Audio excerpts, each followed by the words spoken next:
DMTV Info, votre chaîne d'information en temps réel. La politique, la santé, le sport, les faits de société, la musique, les rumeurs et bien plus encore. Vous découvrirez cela dans notre chaîne DMTV Info.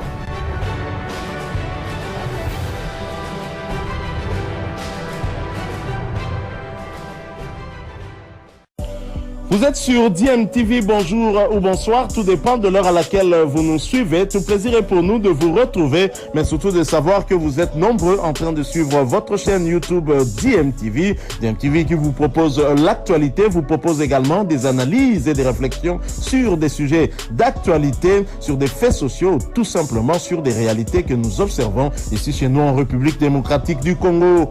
Ils ont été battus, comme d'ailleurs, et comme à leur habitude, depuis cette dernière décennie, d'SMP, en dépit, il y a une occasion, en dépit, il y a bêta devant Vita Club, à Golikate, il faut pour la victoire à la limite, c'est un match nul. Donc, voilà, nous allons décrypter ensemble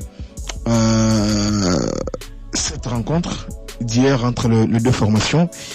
Donc, analyser. Et puis, nous allons placer un mot sur le coup d'envoi de la 22e édition en Coupe du Monde. C'est vrai que Bandaki lobby, mais les Africains, Bazoko en lice aujourd'hui avec le Sénégal tout à l'heure à 17h.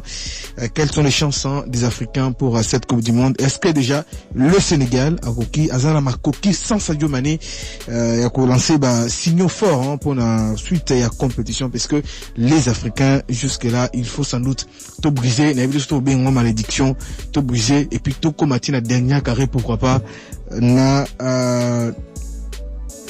finale. Eh bien, Boebi na Vita Club qui a gagné titre plutôt derby na lobby.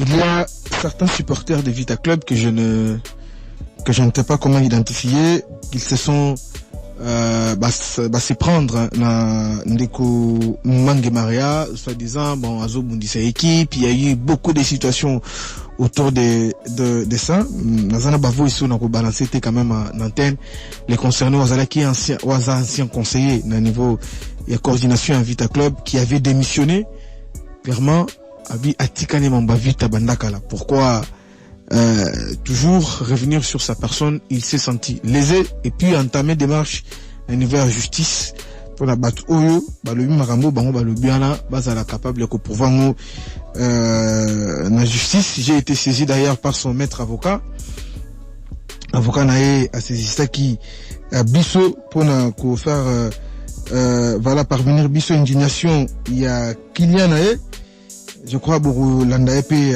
tout à l'heure, maître Mbala Pacom pour Zalana en direct tout à l'heure dans les grandes gueules, puisque son client monsieur Mange Maria s'est dit très lésé à lobby à Robunsa Vita. Pour quelle raison? Derby en Wala, Vita gagné, à Tiki Vita, les comités qui est là doivent faire son travail, Ning et Sengeli.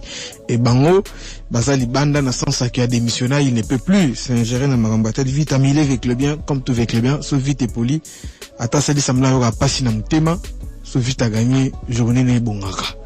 Voilà donc, en attendant, bien sûr, Ndeko Mbala Outokozoa tout à l'heure en direct. Pourquoi pourquoi est-ce que expliquer Bissot pourquoi comme il niveau il y a justice pour les amis des Vert Club qui au Bazala qui est responsable. Il y a propos wana soi-disant yena bandeko mususu on entend kombote mosala na bango ezala kaka kubundisa Vita Club pour Vita Club et kendeli bosote. Pour eux c'est les exposer au cas où victoire ezalate au cas où vite à recocater, les supporters, certains supporters risquent de croire à ça, dire que Bisso progrès exacté parce que telle personne va montrer Bisso, et c'est pas bon. On sait parfois certaines réactions, il y a des supporters ou la sportivité, comment est-ce que procéder à na acte na bango. Voilà pourquoi Abeli il a saisi la justice pour voilà que Batouana bas à l'entendu, pourquoi pas prouver Marambo Bazolo au cas contraire la justice va s'en occuper. Voilà, toujours jeune là. Après le temps pour moi Royamana ndeko nanga valé ndeko mbote bien. Et Maria, maître, bonjour et bienvenue à la grande gueule. Bonjour monsieur le journaliste, comment vous allez? Ah oui, je vais bien et vous? Je suis très bien portant. Alors, to bengio, to saisir yo, pour te qu'est-ce qui se passe réellement et pourquoi Koko Martin à niveau il y a justice qu'il y en a yo, à se sentir lésé na niveau ni. Merci, monsieur le journaliste, pour l'opportunité que vous m'accordez. Au nom et pour le compte de mon client, monsieur Mbonde Mange Maria, ou Azalaki, ancien conseiller élu dans l'Assemblée Générale à Vita Club. Et depuis le 2 novembre 2020, Assis a déposé déjà lettre naïe, il y a démission. Et jusqu'au jour d'aujourd'hui, coordination, il y a Vita Oyezali Kokamba na Maman Bestine Kazadi, Batikala ko prendre acte sur le plan légal, il y a démission naïe. Mais il s'est fait que depuis un certain temps, un groupe de gens mal intentionnés, Nakatia équipe, nous ne dirons pas qu'ils allaient Nakatia coordination, mais un groupe de gens mal intentionnés a commis pour s'apprendre notre client Nangaï avec un autre groupe de comité passé aussi, que nous ne citons pas leur nom puisqu'ils ne nous ont pas consulté pour ça. Notre client est victime. Il y a Babylon qui a ndenge dans les réseaux sociaux. Je me souviens qu'il y a de cela une année que je suis passé aussi sur vos antennes, c'est-à-dire TGA, où on a déploré un comportement où notre client était victime. Même temps que nous il y a attaque, il y a ndenge. Attaque wana ezali ko utaipa ya bandeko na biso ou ya Vita Club. Alors que Ndeko Mange assis à Longwa depuis 2020. Effectivement. Lelo est commis ce qui vit à Poli, retourne so et pas y a Ndeko Mange Maria. Ce qui vit à gagner, ma bête m'a beaucoup. Mais lobby, les avis na derby, to se pénali makasi, puisque vit à bataille adversaire na ye imana. Ou on avec les biens, bah il moni Ndeko Mange Maria te. Mais ce qui est à la échec, na ibite lelo ezali bandeli ya poso bana na ye balinga ba kele classe ndenge nini ye moko alinga kele musala na ye ya badawa ndenge nini mwasi na ye alinga kele kulukela bana ye loka olia ndenge nini. Donc et comment est moi habitude moko boye que chaque fois Ndeko Mange Maria soki vita poli et comme il est comme Roland la ye alors qu'il ne fait plus partie ya coordination ya vita atika la ka membre simple neti ngane ngazali ndenge ba honorable Kipulu bazali ndenge ba honorable Denis Kambayi bazali. Donc batikala kaka ba membre kaka ya vita tikala nga membre mutu alinga ba vita soki vita gagner a sepela soki vita poli yi akwa olala te. Mais pona nini kolanda ye tina niveau wana pour que no ba koma ko menacer vie na ye yango to moni que no trop c'est trop to meti déjà ko kota ba na niveau ya ba tout ça déjà Mukanda, à niveau ya réseau de communication, le procureur général ou Azali déjà saisi, a comité Mukanda, et qui est déjà dans le niveau de réseau pour que nous identifier auteur. Il y a un téléphone, il y a un numéro cellulaire.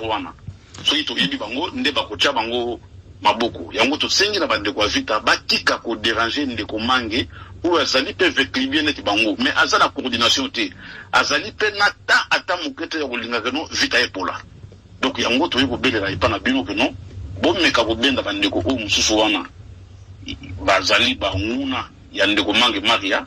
Batika ekimia asala musala na ye, azara suna vita te comme conseiller depuis ba pesa ye mandat wana, assez à démissionner na yebanda kala. Mais le ko to linga ki to beta moi muke c'était pour que bandeko va comprendre que pour gagner, donc pour la vita, et de prendre la Ndeko Mange Maria. Parce qu'il y était moutabé dans le terrain. Il était à loin, il y a déjà la coordination des Picala.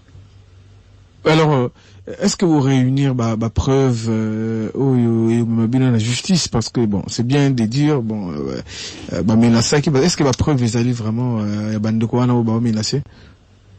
C'est comme ça que je le dis, que tout le monde est dans les réseaux sociaux. Et puis, le numéro où il y a où va utiliser le téléphone WhatsApp, tout aussi, comme il est déjà procureur général.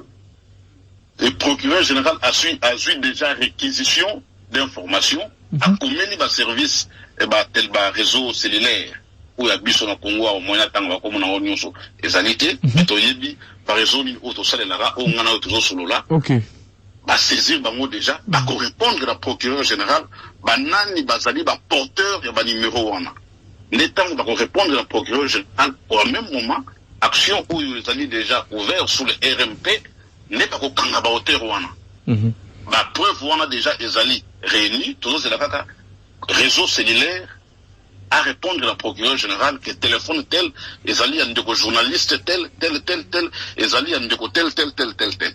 Il y a un mot de Tessali que c'est là, puisque depuis le procureur général à Komaki, le lieu est allé déjà deuxième jour. Madame Soussou Loubi va répondre bisous. Alors, est-ce que Togo le Baki, à l'ongwa depuis 2020, Togo le Baki, Zaral Bol, et Maïpo, Isa Marambo, et Banda depuis 2020, surtout Isaka Kabosi saisi du dossier, Kaka Pona, peut-être, menace, ou Yasuka, ou Lobi. On ne sait pas, Boré, n'habité, Boza motivé, Kaka, parce que, et Salami Lobi, ou bien Isa Marambo, et Banda, ou Salami Banda à l'ongwa. Non, Ezali Makambo, Oyo, c'est Banda déjà depuis à l'ongwa. Et si là nango déjà mais et comment kaka soki match moko boye vita meki ko sala moi kokoso to ayiko égaliser to ayiko marquer bi na ba dernière minute espoir ezana noté ba songo ba ça prendra toujours dans ndeko Mange Maria mais déjà ils allaient moi ko banga pour un match derby à Lobi amona que non soki vita poli contre Dering nous so il n'a la charge à mutu ndeko Mange Maria mais néanmoins vita a gagné qui donc, les alliés Babyloko Moko, tu déposes déjà plainte depuis Kala. Je pense que dans le cas déjà de l'antenne, Nabino Oyo, n'a pas expliqué, tu déposes déjà plainte depuis Kala. Tu bandais que c'est là, ce qui le dossier évolue dans le côté, bah, pour classer en censure. Mais du fait que tu moni, bah, récidiviste, bah, du sous-sous, bah, bandi sous-sous koma, bah, bandi sous-sous finga, bah, bandi sous-sous kobama mabanga, kolanda, bana na inanzela, kelasi. Yango, tu y es au zone sango sous-sous. Nanzela et procureur général a commis Mukanda n'a pas réseau pour que les banani bazali ba utilisateur y a ba numéro wana. Alors est-ce que Kylian a eu à la soit en contact moko na niveau équipe, c'est-à-dire que sur un joueur to intendant to mutu moko boya za na contact moko te peut-être que lien moko boya ngo peut-être autres tinda pe ba bandeko mutu peut-être ba meka ko sepela na ngote peut-être est-ce que ça un lien moko te équipe na niveau moko boya. Na niveau ngai comme avocat tant to solo na ba client to tuna ngai mituna news wana ndenge yo tuni ngai na tuna ki client nanga et puis apesa kinga réponse boye nga na zali avec bien na kena na niveau ya coordination te na solo na intendant te na solo la pe na mututé mais na nzela so ina zoleka na kutani na joueur azana mutu kana ye piné to boki lokola na zali mo konje badawa na ko yiko pesa joueur mais et ça limpe moi mikolo ebele to comme à peine niveau on a été que notre coup na sous na joueur ya vita akuta na na mutu mokote afanda na ye pa na ye azali concentré na musala na ye ou asalaka ya koteka badawa ya kosunga ba chauffeur pour que non basa la musala na bango malamu ba me mabana na kelasi ba kumsa biso na misala ba zong sa pe ba na musala na bango na ndap donc akota ka sous en contact moko ata mokete na ou etali vita ni condition ni joueur ni nani même na terrain pe. Et ça l'aurait passé à comment on l'a appelé match dans la télévision. Et comme il est même passé pour appeler dans le stade. Pourquoi pas si stade est un lieu public, pourquoi qu'il y a un stade? Oui, quand le stade, ce stade, Salem Guedo, vite à gagner match. Parce que le baron de Kiyowana, Mange Maria Yowana, Ayaki na match yango to gagner. Yango a zone aye, na pesa ye to ligue non. Fana kana na ndako. Tala match dans la télévision. Kene na ba place où bande ko ba fandi. Bache kamunene bazali ko mela bazali ko lia tala la pe match longo na bango bo sepela pe ne batu musu ba sepela pour batonyo c'était bakena na stade le stade est à 80 000 places mais population il est quand même mingi ezali ya ko leka ko 80 000 places wana.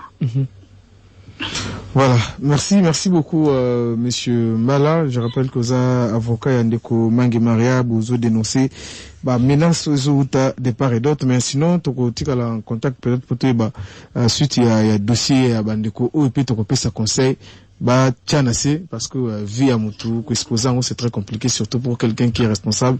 Yo salé mabe il y a des enfants derrière, c'est pas bon. Merci beaucoup monsieur Mbala et toko recontacter au plus tard.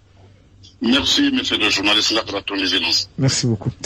Voilà, pour lundi, Marambo, et les canaux avec club, vous avez suivi avocat Ndeko, même si à lobby qu'ils ont un niveau de coordination T, mais ils ont avec club bien sous bazo menacé, azana ba preuve na union so depuis 2020 à longo tilelo, il s'est décidé de saisir la justice pour un mécanisme protection.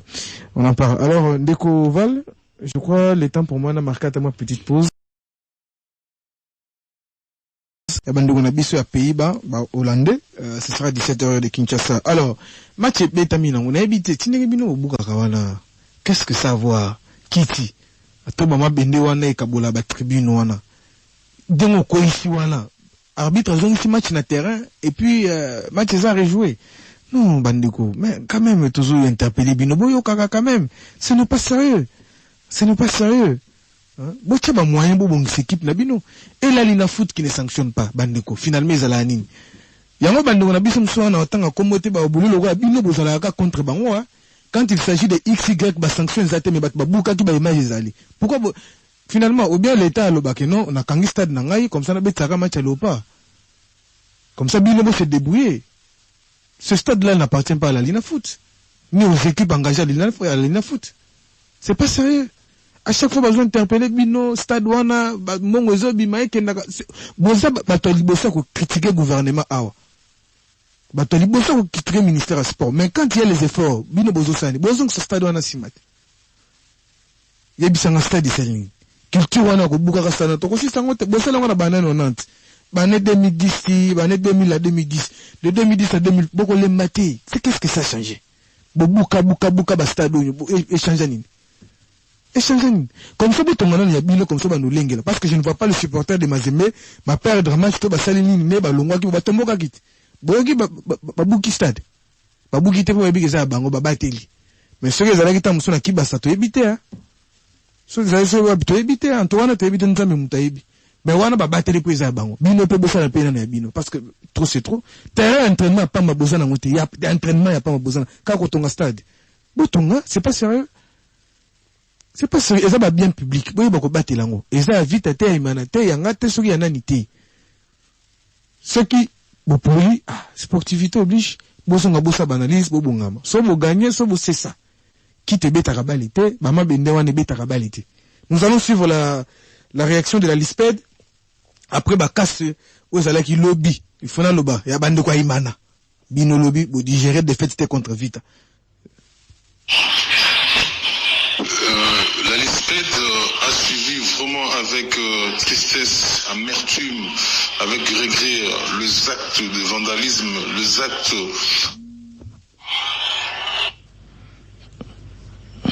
de violence, les actes de chauvinisme qui se sont perpétrés hier au stade de Martyr lors du derby d'Eric Motema Pembe avec club, des casses hors pair, des agissements violents, vraiment hors cadre. Je crois que nous avons été vraiment indignés de voir ce genre de comportement. De prime abord, nous tenons à dénoncer, à condamner ce genre d'actes posés par les supporters de Derrick Motema Pembe, certains supporters de Derrick Motema Pembe. Alors ça interpelle la conscience de tout et chacun, de l'organisateur, du pouvoir public, notamment le gouvernement, des supporters. Je crois qu'il est grand temps que le gouvernement prenne des dispositions draconiennes par rapport à ce genre de comportement au niveau des Seguno, au niveau de la foot. Il faut des sanctions exemplaires afin d'anéantir, afin de décourager ce genre de comportement.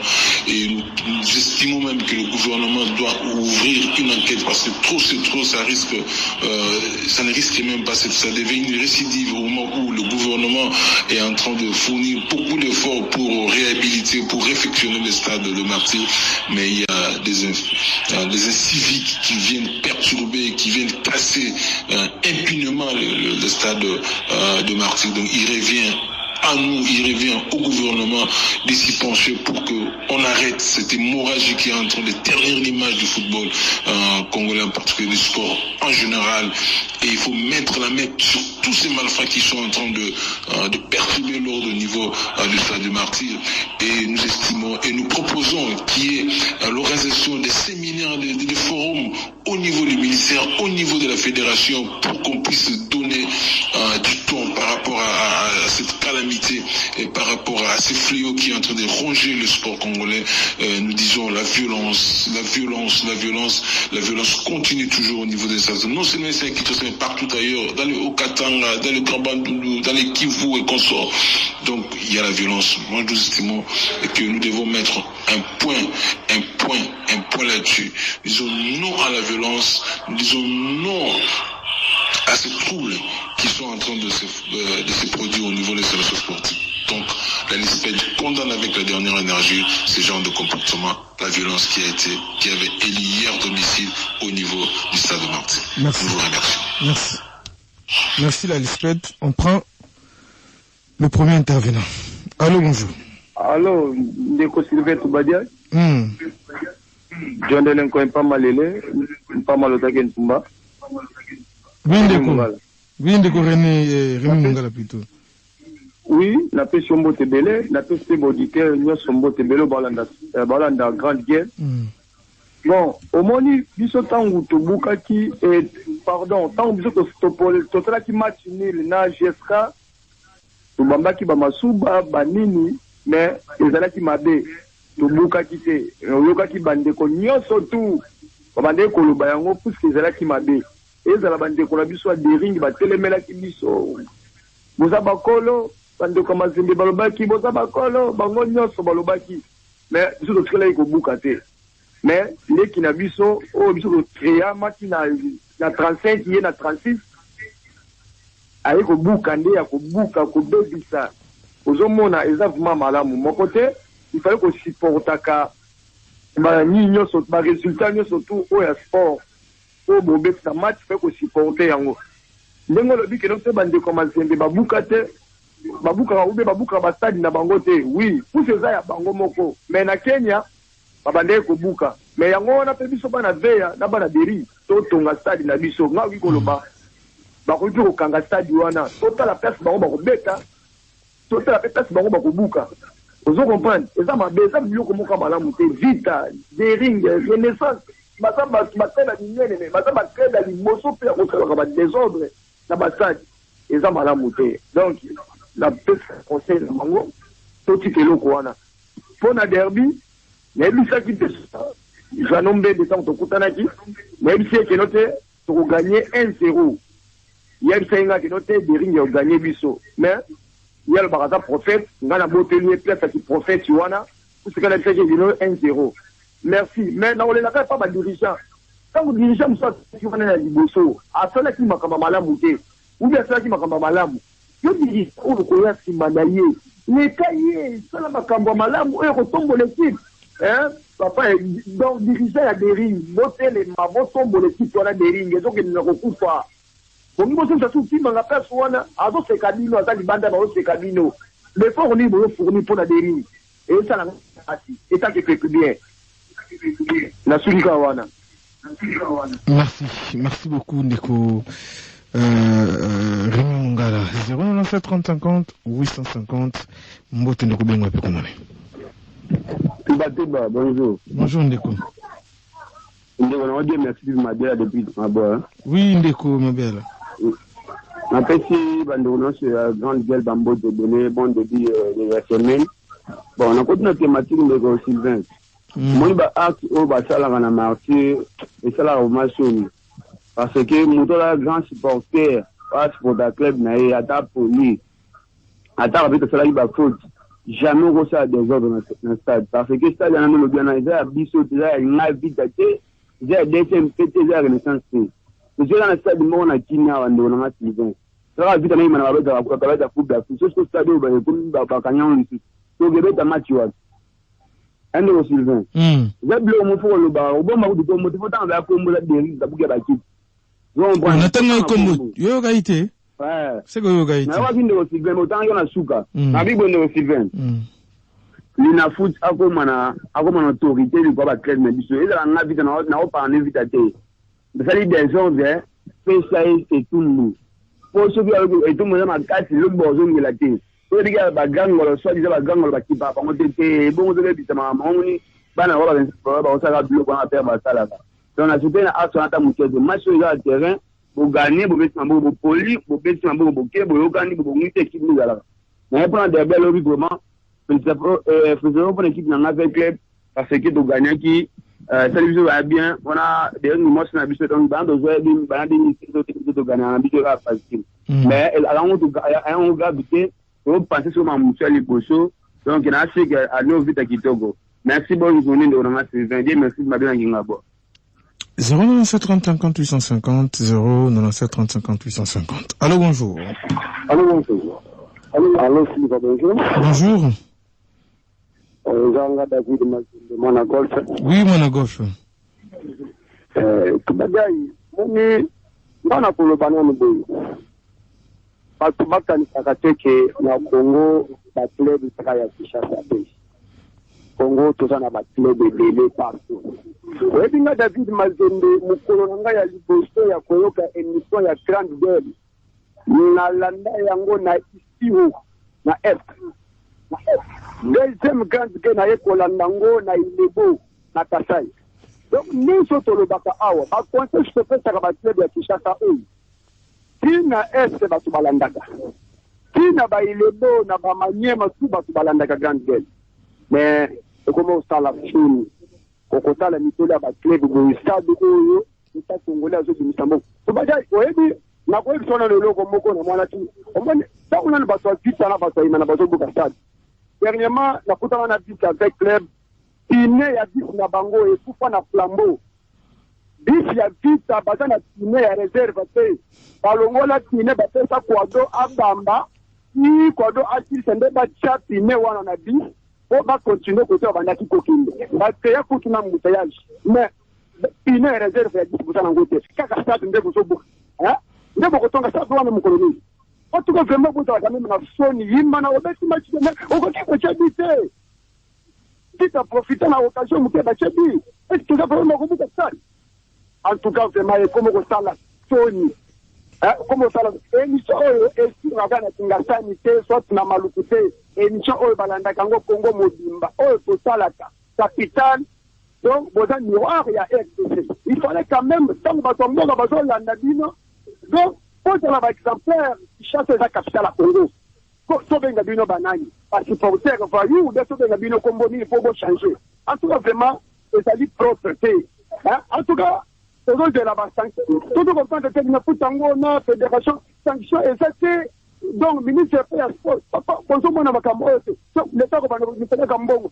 vita ya abuki ni mana ya abuki renaissance ya abuki en tout cas vraiment propreté en tout cas capital bon la capital capital hein ngai comme ça la soni 88 attaque terre ya pamba oyo bodana ngote mais pas ko buka bile kwa l'état il va pas vraiment 30 50 850 097 30 50 850. Allô, bonjour.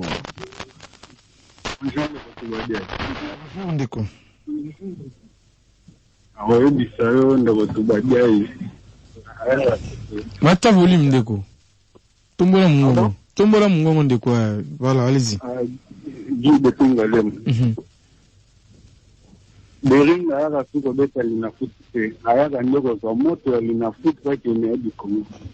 Parce mwalimu wewe kina moya ba match nil na hivi anafanya yake mwalimu wana na lingia ngote. Donc ya azoga linafuti kwa kwenye hadi Kongo akaenda kwa sambala le. Mimi bezogo ya mbunga ya bakiti wa sahi lobby. Sasa tena pasi. Sasa wana ngatonga tona bisonya.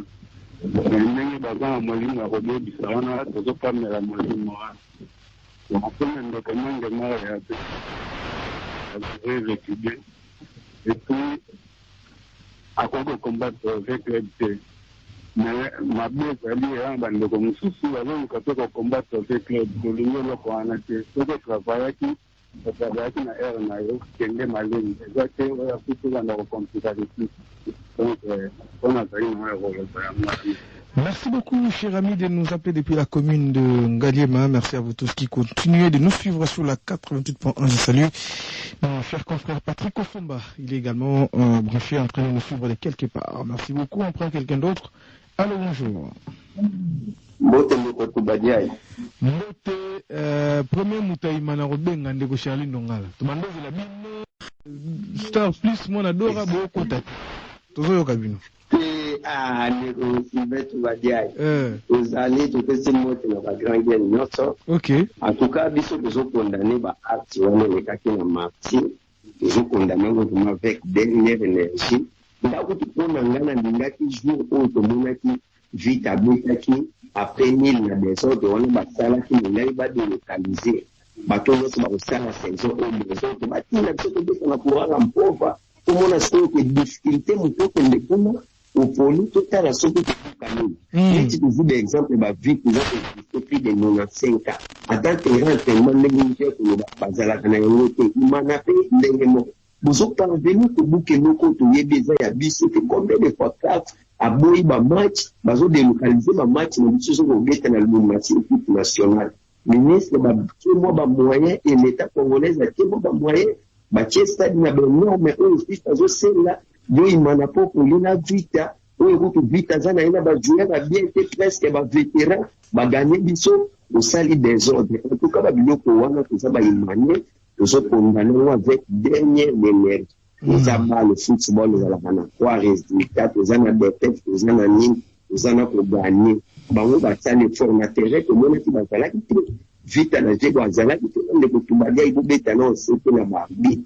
Oui, nous avons raisonné, vite après, sur le terrain, comment bâtir du sol.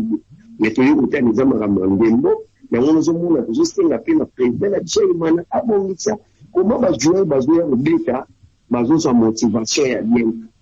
Jouer au bêta derby, sa motivation est bien. Attaque, on est bandaïna, nous pas président, nous va menacer. Président de Bayaki na makamwana tukani kubajaji kwa autorité yote akaba ndeko kuzomuna bazome na sema ngemaria batika biloko ana mangemaria kwa kusana recrutement ba veteran zala bombo ko za mahambali tukana msikika wana kuzitala la phase ali kuzomuna ina na 5 points biko na phase ali donc bon parce que mbele moment ya ngoni sita nzapa elito nikita exactement merci badia. Merci beaucoup Ndeko Charline Ndongala mwana Dora a condamné ba acte ba Emmanuel Mousso Basalaki lobby na stade des martyrs. Bonjour Ndeko Bemata. Mbote kuna siku ya MBS na petit mbote na auditeur nyota RTGA na koti na thématique mbala moko en tout cas na obandana pona président na Tchomange Maria oya kala bon ba to wasala bilo wanengo na batika batika na ndimite wana baba vrai bien manga azaki na ningo wana longwa déjà mais azaki bien batika biloko wana bato ba ne batika ba tete basala o bakanga bango ba makala akoti na derrière lobi na ene sengo makasi mingi ya kwa na biso vraiment tout ça angende ko ngana critiquer biso bon sona ba on va l'espace c'est mingi bon on a des rings na buka lobi bon c'est là qui c'est biso to zaki na stade en tout cas pas bon ça biso na stade c'est bon ba na stade c'est ça biloko l'état to bon en tout cas pardon to tenir bango. Merci beaucoup. Des sous-AV à 097 30 50 850, plus que 8 minutes nous séparent de la fin de votre émission Grande Gueule, une tribune d'expression libre.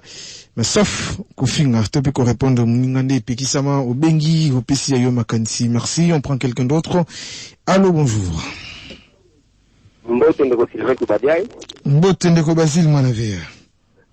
En tout cas, nous avons dit que nous avons na communication sur la piste batunyo sur bazolanda Grand Gueule Bambote pour Mobimba.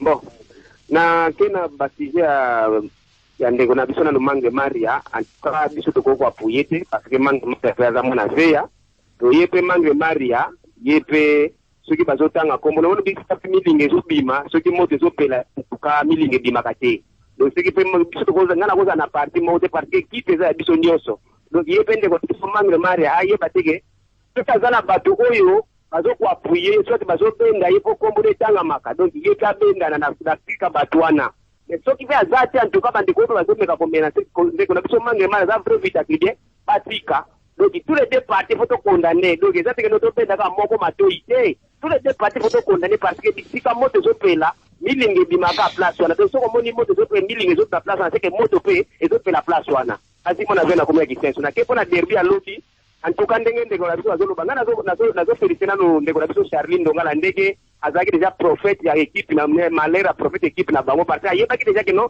équipe mutu ka bazobanga na vite za Marouf yepe mutu ayeta bango bido ki abloba bango déjà depuis vendredi que non mutu ka tozobanga na vita eza Marouf donc azaki déjà prophète mais pour na babilo kona ko buka stade en tout cas toko sepena na bilo kona te inisa sport to lelaki de lo sikoyo ayiko fola motema azobongisa stade donc même une équipe na ngandi ndeko na ngai journaliste ngai na ko condamner biloko wana partout to la place wana donc to condamner biloko wana parce que eza mabe même vide ngana za vide kigeme na kose ngande ko na ngai na ko kota stade na ko kota même libanga o na ko simba ngote pona bamba muninga na ngamutu donc soko moni bato zo sala biloko wana conscience na bango esala kate parce que to mona que no stade o to sana unga moko veme yango bazoka ko bomsete bandali loto ndo paka veme bazoka ko bomsete to mo marti to mona ngo toke de mo malamu to mona biloko malamu zo kota bitu to yesu poto buka même équipe na ko sepelate donc en tout cas to zo de la même une équipe na ba ko taba ba ko pesa ba ko punition ba ko pesa punition za problème ite to ba o bazo ya na stade bazo a connaissance que no équipe na ngezo ki punition pona to buka kiboyi donc bazi mona vient na commune Gisensu to boyi biloko wana merci vraiment na équipe na biso ndeba moyaki mayo derby za la kaka edo taka base il faut ko ganyango donc ezali que notre bête qui na bande na terete derby ba ganya kango bazi mona vient na commune Gisensu. Merci beaucoup ndeko Basile mwana veya na commune Kisenso ngako na komo bangela nde ba gradin ba komo tshana na ba pourtour likolo wana et on na komo bangela na ebité. Bon, j'ai lu un peu quelques messages. Bonjour RTGA, eza pasi pona biso ba kinois tolingaka eloko na contraire nango imana gagné combien de matchs na ba équipe nini nde liboso ya vita qu'est-ce que liboso ya vita nde akomi koluka ba point ingénieur Dieu moi na veya depuis Kimbanteke kinois to changer comportement na biso. Merci beaucoup pour ton message hein, cher Ndeko depuis Kimanteke. Merci, c'est un message qui interpelle. Bonjour Ndeko Sylvain et Ndeko Eric Mata Nazana commune ya Kisenso. En tout cas, comportement ya battu ya DSMP Zamabe Makasi Tozo Zelalina Foot a sanctionné Bango pour ceux qui ezalaki Renaissance Nde Alingaki a sanctionné Kakalobi dimanche. On lit un autre message. Bonjour RTGA, il faut Imana Azala sanctionné sévèrement Balekisi. Merci pour la vite à 3 points à lobby. Tozo Mata Malembe Ezangai Norbert. Moi la VA. Voilà. On prend quelqu'un d'autre. Allô, bonjour. Oh, malheureusement, Ndekonabiso a accueilli. Allô, bonjour. Allô? Bonjour Ndeko. Bonjour Sylvain Toubadiaï. Et ça Biloulou, hein? Oui, Biloulou Monavé. Merci beaucoup. Félicitations à l'équipe chérie Nangaï. Ok. Parce qu'il y a Betty, adversaire direct, on a mis ça dans le comme d'habitude, il bat la boutique, ils ont bien. Ok. Vraiment, félicitations à Bayaya, Marouf surtout, et puis notre gardien Sofiane, le seul et unique, le gardien, on l'analyse à ballon, la lâche. Ah non, il a félicité. Merci Peter, merci merveille. Vous êtes encouragé, sans oublier mon coach, Raoul Chou. Bon boulot papa, merci. L'autre monde qui veut club, ça va. Tant qu'il va faire bien, nous ne pouvons jamais laisser toujours continuer toujours au Bunda. Faut la mettre à d'adversaire la nuance. Et puis à la maroufologie toujours. Maroufou, à la déjà école de maroufologie. C'est une science qui étudie tous les sortes de coups francs pendant 90 minutes. Alors tout le monde faut se comprendre que Marouf a danger. Maintenant, par acte présente, il y a ma voisin, ils ont bien dit. Tout ce qu'on a qui dit, c'est avec les autres, qu'on a qui va acte sur la vie. Nous, bon, ça, nous faisons la live. Ça lui conseille de nous manier ça bien. Merci. Merci beaucoup. On t'a un petit secours à maroufologie. Discipline, yekola, bah, koufra, ça, signance. Ndeko Biloulou. Moi, on avait depuis Motel Fikine. Merci beaucoup. Allô, bonjour. Bonjour. Bonjour Ndeko, ils Star Plus je pense. Oui, Star Plus, merci Ndeko Sylvette. Bonjour Nayo. Na pesi pe moto na auditeur nyonso bon. Ndeko Sylvette. Ndeko nanga depuis mon gafula. Oui, vraiment. Nako bandana ko condamner avec toute énergie par geste ou vandalisme na basitade na biso. Moi je suis imanien. Na kasa de mission précédente, na route de ko anticiper na koloba déjà ta ba même ambassadeur na renaissance na saki na biso na kati. Mais Ndeko Sylvette tu bade non comprendre te. Mon supporter ou supportif. Ça devient des mots supporter. Hein? On a dit que tu supporter tes résultats. Équipe de M. Betty bien. Nga kutu na fait ça parce que va Betty bien. Malheureusement quand on a gardien na biso. Gardien dem ta pour ma biso. Abon biso na match Céleste, abon biso na match Orange, ayiko pour ma biso na match Dita. Faut qu'on les mise Ndeko Sylvain. Na ndenge to saka na kini a na lina foot. Na débat derby de babetaka ezaka ba yando o ba yebi équipe. Tala lobi ndenge nani afaki à l'auteur. Nani sorta dikans. Otali kota pita kuna nani afaki pour au moulin. Nani ebunga. Hein? Mais ndenge ni gardien na biso ou meni na championnat na so ko komi constater. Hein? Équipe de Betty qui sort aussi Marie pour ko ko beta ba ku français aye ko mekaka elo ko suka. Gardien ko na retard zo ko kapé ballon na kata ya nino. Non, dans la lingi, pas faire sa bicho finition, tu peux faire un match à huis clos. Même si on a côté ma vie, mais côté la bicho, ton compte sur la stade, c'est faux, toi c'est trop. Voilà, on a condamné en haut. Vraiment, on a bandit une scène de considération pour RSAT. En tout cas, on a condamné avec toute énergie. Je suis désolé, vraiment, la remonte là-bas, on a auto condamné qui va nous. Merci Star Plus Monadora. Merci beaucoup Ndeko Star Plus Monadora depuis commune à Mongafula Ozalaki intervenant na biso ya Asuka. Merci Nabino Nyonso Bolandaki biso de partout, ça a été un grand réel plaisir. Vous appelez bisoté parce que tout à l'heure vous aurez droit à grands titres qui vous seront présentés par Christelle Luyei. Aujourd'hui j'ai bien prononcé je pense. Oui, très bien Sylvain.